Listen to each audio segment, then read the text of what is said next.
नमस्कार. महाराष्ट्र नवनिर्माण सेनेतर्फे पालघर जिल्ह्यातील या MJP आणि पाणी पुरवठा विभागाच्या बाबतीमध्ये आम्ही जे प्रश्न उपस्थित केले होते त्या अनुषंगाने महाराष्ट्र जीवन प्राधिकरणाचे कार्यकारी अभियंता AA मुळे हे संध्याकाळी आले होते आणि त्यांच्याशी आपली चर्चा झाली होती. आपण आपले सर्वांनी आपले मुद्दे त्यांच्यासोबत चर्चिले होते. त्या अनुषंगाने आपण जे मुद्दे सांगितले होते त्या अनुषंगाने त्यांनी आपल्याला लेखी एक पत्र दिलेलं आहे. ते मी पत्र वाचून दाखवते.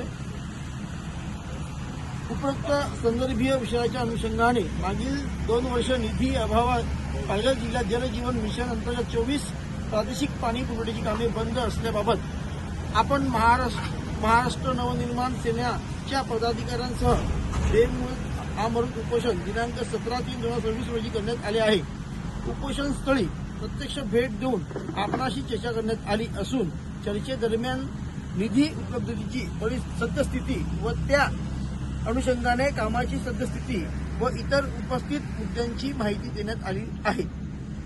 कामे पूर्ण करण्यासंदर्भात अंमलबजावणी करण्यासाठी आवश्यक निधी मागणी वरिष्ठ कार्यालयास करण्यात आलेली असून सदर पत्र जोडण्यात आले आहे जोडलेलं आहे.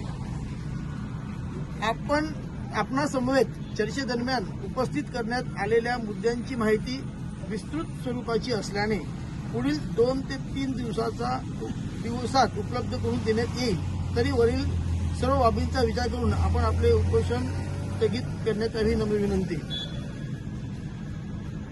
त्यांनी 2 ते 3 दिवसाची मध्ये आपल्याला सर्व माहिती आपण जे मुद्दे उपस्थित केलेले जे ज्या ठेकेदाराला काळ्या यादीत टाकण्याच्या बाबतीमध्ये आपण जी मागणी केली होती ती, परत या पालघर जिल्ह्यात लवकरात लवकर निधी मिळून कामं लवकरात लवकर कशी पूर्ण होतील, त्याचप्रमाणे आमच्या वाड्याची आबिटघर नळ पाणी योजना या जूनच्या शेवटच्या 31 जूनपर्यंत कशी पूर्ण होईल या बाबतीत आपण जे मुद्दे उपस्थित केलेले आहेत त्यासाठी यांनी आपल्याकडे 2 दिवसाची आपल्याकडून मुदत मागितलेली आहे.